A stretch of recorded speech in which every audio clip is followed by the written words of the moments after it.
Music and News Authority is now broadcasting in different major cities in the Philippines. Brigada News FM National 93.1, Brigada News FM Cebu City 89.5, Brigada News FM General Santos City 93.1, Brigada News FM Zamboanga City 88.3, Brigada News FM Cotabato City 89.3, Brigada News FM Toledo City 103.1, Brigada News FM Puerto Princesa, Palawan 88.5, Brigada News FM San Carlos City, Negros Occidental 95.7, Brigada News FM Coronadal City 99.3, Brigada News FM Calibo Aklan 102.9, Brigada News FM Daet Camarines Norte 102.5, Brigada News FM Cagayan de Oro 97.5, Brigada News FM Kidapawan City 102.9, Brigada News FM Tacloban City. Soon to air, Brigada News FM radio stations that will embrace and hit the airwaves in other cities in the country. 93.5, Brigada News FM Olongapo City. 107.3, Brigada News FM Rojas City, Capiz. 95.1, Brigada News FM Iligan City. 92.9, Brigada News FM Kawayan City, Isabela. 92.5, Brigada News FM Tuguegarao City. 90.9, Brigada News FM Bogo City. Brigada News FM Davao City, Brigada News FM Butuan City, Brigada News FM Surigao City, Brigada News FM Valencia City, Bukidnon, Brigada News FM Dumaguete City, Brigada News FM Bacolod City, Brigada News FM Iloilo City, Brigada News FM Baguio City, Brigada News FM, the Music and News Authority, Brigada Mass Media Corporation, now invading the nationwide broadcasting scene. And will soon have its mark in Philippine radio. One time, the New Filipino Time, alas 12:03 ng tanghali. That time check was brought to you by DriveMax Adult Herbal Capsule. Tatagal ka ba? Siksik sa mga bagong balita, rinig sa buong bansa. Narito na ang Brigada Balita Nationwide sa tanghali. Ang programang ito ay hatid sa inyo ng DriveMax Adult Herbal Capsule. Tatagal ka ba? Brigada Balita Nationwide sa tanghali. Siksik sa mga bagong balita, Brigada Balita Nationwide. Brigada Balita Nationwide. Brigada News Headlines. Brigada Balita Nationwide. Negosyanteng si Antonio Tio ibinunyag ang pagbabanta sa kanya kasama ang pamilya ni Senador Cayetano. Senate Blue Ribbon, wala pang kumpirmasyon sa pagdalo ni Vice President Binay sa pagdinig bukas. Brigada Balita Nationwide. AFP Chief magsasagawa ng inspeksyon ngayong linggo sa Basilan kung saan nangyari ang madugong sagupaan. Pamilya Laude at testigo sa Laudesley case kasama sa ocular inspection sa Olongapo City. Brigada Balita Nationwide. Relocation naman sa Yolanda survivors, tuloy po yan sa deadline. At ang pagtugi sa mga bandidong Abu Sayyaf Group sa German National Kidnapping tuloy ayon sa palasyo. Siksik sa mga bagong balita, Brigada Balita Nationwide. Magandang tanghali mga kabrigada, hatid sa inyo ng Brigada News FM Philippines ang Brigada Balita Nationwide. Brigada Balita Nationwide sa tanghali. Mula rito sa Brigada News FM National Headquarters, kami ang inyong mga tagahatid balita. Brigada Luna Agimat. Ako naman si Brigada Joffrey Bong Kagape. Brigada Balita Nationwide. Araw ngayon ng Miyerkules, kabrigada, Nobyembre 5, 2014.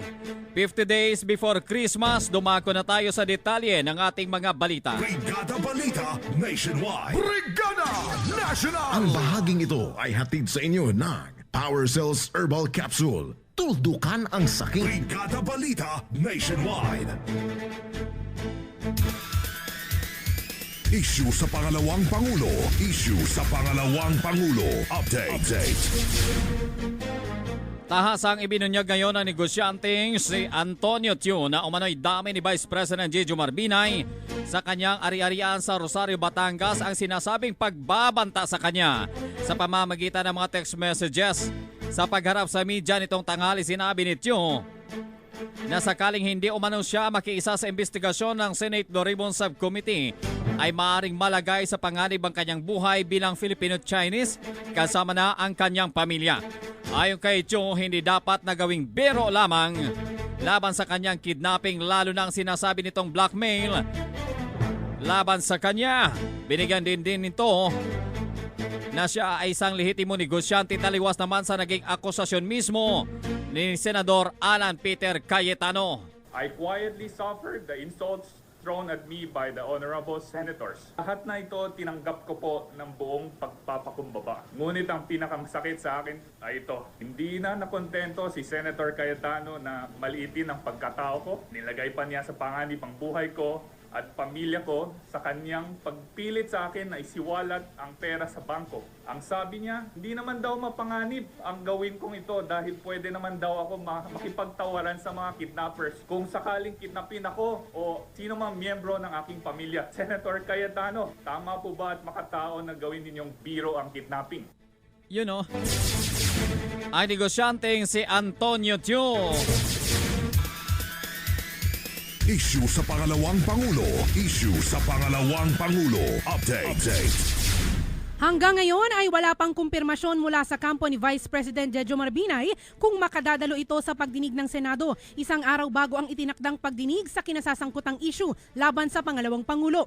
Una nang sinabi ni Vice President Jejo Marbinay na handa ito na humarap sa pagdinig ng Senate Blue Ribbon Committee bukas, kaugnay sa umano'y maanumalyang kinakaharap nito sa kontrobersyal na Makati City Building at umano'y mga questionableng ari-arian nito. Ayon kay Navotas Representative Tobias Tiangco, ang interim president ng United Nationalist Alliance, nais ni Binay na humarap sa pagdinig bukas, subalit para sa kanila ay hindi umano naaayon ang nasabing hakbang para sa pangalawang Pangulo, lalo na't magiging limitado lamang umano ang magiging paliwanag nito.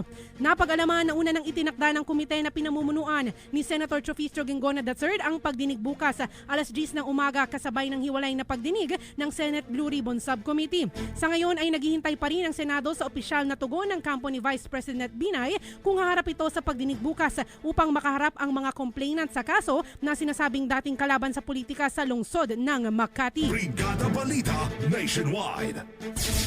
Samantala, tuloy umano ang gagawing paglilipat ng pamalaang panalawigan ng Leyte sa tinatayang 250 na mga pamilya na kasalukuyan nakatira sa Government Center Compound sa Barangay Candahog sa kabila ng pagtutol dito ng ilang sektor.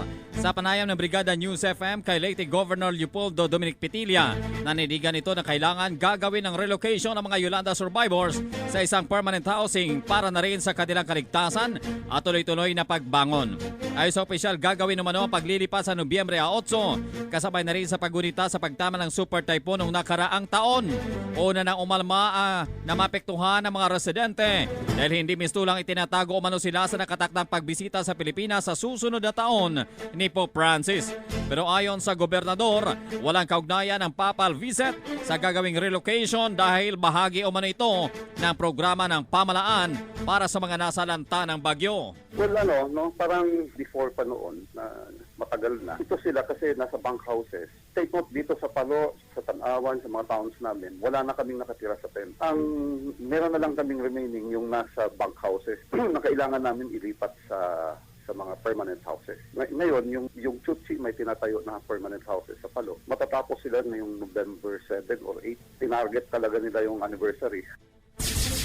Yan kabrigada si Leyte Governor Leopoldo Dominic Petilla sa exclusive interview ng Brigada News FM. Samantala, kunin naman natin ang live na pag-uulat mula sa Palasyo ng Malacanang kasama ang ating kabrigadang si Leo Malikdem. Brigada Leo, i-brigada mo!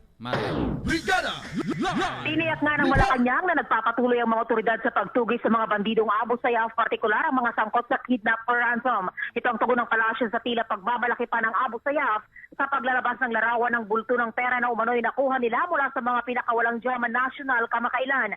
Sa panayam ng Brigada News FM Sinabi ni Presidential Communications Secretary Sonny Coloma na hindi tinitigilan ng mga otoridad ang pagtugis sa mga bandido upang mapigilan ang paghahasik ng kriminalidad ng mga ito. Binigyan din pa ni Coloma na walang nababago sa no ransom policy ng pamahalaan at sakali mang may bayaran ng ransom na nangyari, walang kinalaman dito ang administrasyon. Samantala, sa isinagawang cabinet cluster meeting kanina sa Palasyo, binigyan naman ng mga heads ng cluster si Pangulong Benigno Aquino ng update sa Yolanda Comprehensive Recovery and Rehabilitation Plan o CRRP habang inilatag din ang mga proyekto para sa 2015. Mula sa Palasyo ng Malacanang, para sa Brigada Balita Nationwide, Brigada Leo Navarro Malikdem, Brigada News. Siksik sa mga bagong balita. Brigada Balita Nationwide. Mga kabrigada, tayo po ay live na nagulat ngayon sa ating mga Brigada News FM stations, lalo na dyan sa Brigada News FM sa Cebu, Brigada News FM diha sa General Santos City, Brigada News FM sa Buanga City, Brigada News FM dira sa Coronadal City, Brigada News FM sa Toledo City, Brigada News FM sa Cotabato City, Brigada News FM sa Kidapawan City, at ang bagong bukas natin dyan, ang Brigada News FM sa May Tacloban. Brigada Balita Nationwide.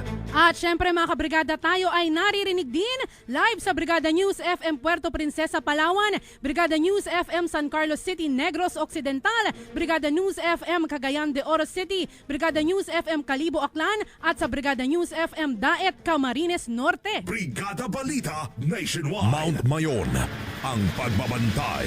Update. Mount Mayon, ang pagbabantay. Update. Kunin natin ang pagulat live and direct mula dyan sa Legazpi City, Salbay. Kaugnay pa rin sa update ng Bulkang Mayon. Brigada Richard Barba, ibrigada mo dong. RDRMC at PDRRMC pinapamadaling magsumiti ng report ang lahat ng mga alkalde at kanilang mga CDRRMC at MDRRMC kaugnay sa mga natitirang bilang ng mga evacuees sa evacuation center para sa kanilang evaluation at validation.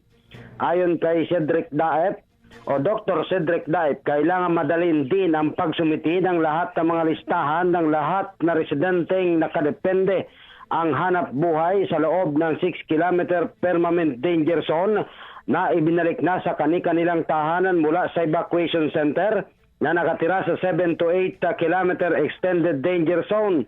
Sinabi ni Daep na kailangan na niyang agarang isumiti ang naturang mga bilang para mabigyan ng tulong mula sa pamahalang lokal at maturuan na rin ng livelihood program at ipatupad ang programa ng DSWD ng Cash for Work program. Sa ngayon, nananatiling nasa alert level 3 ang bulkan dahil sa patuloy na pamamaga ng naturang bulkan. Mula rito sa lalawigan ng Albay, Richard B., Brigada News.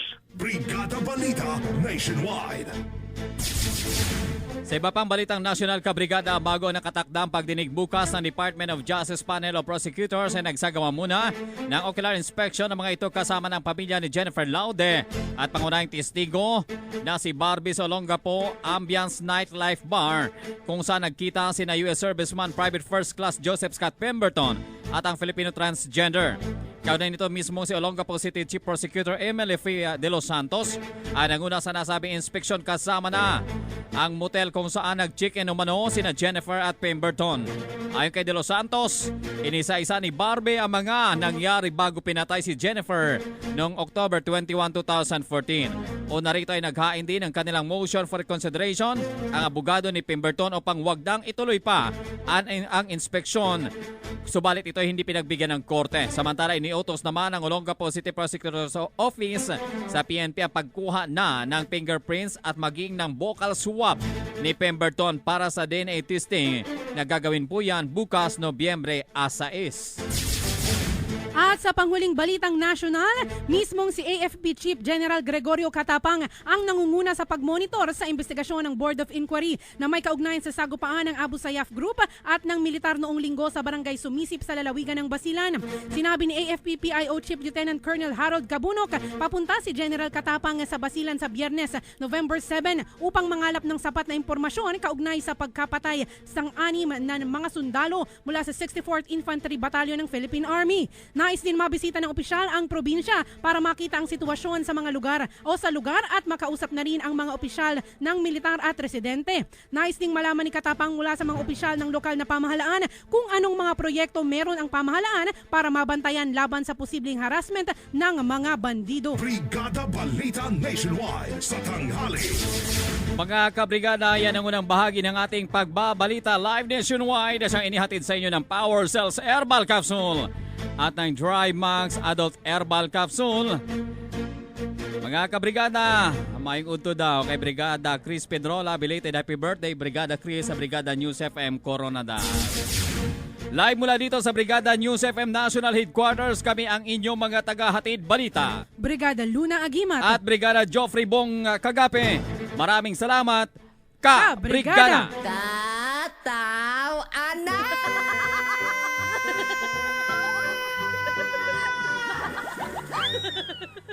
Anak, ano ba talaga ang pangarap mo sa buhay? Alam mo tay, simple lang naman.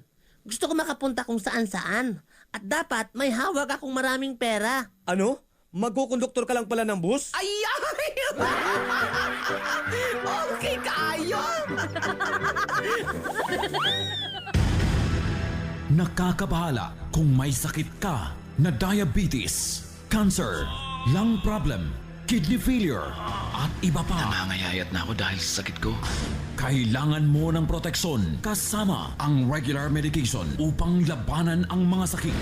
Power Cells Herbal Capsule. Taglay ng Power Cells ang natural na mga sangkap tulad ng garlic, cayenne pepper, mustard seed at cinnamon bark. Kaya para sa buong pamilyang protektado, Power Cells Herbal Capsule. Power Cells Herbal Capsule. Mabibili sa mga butika. No approved therapeutic claims. Umaga pa lang. Tutok sa araw. Pero sa pagmamaneo, di umayaw.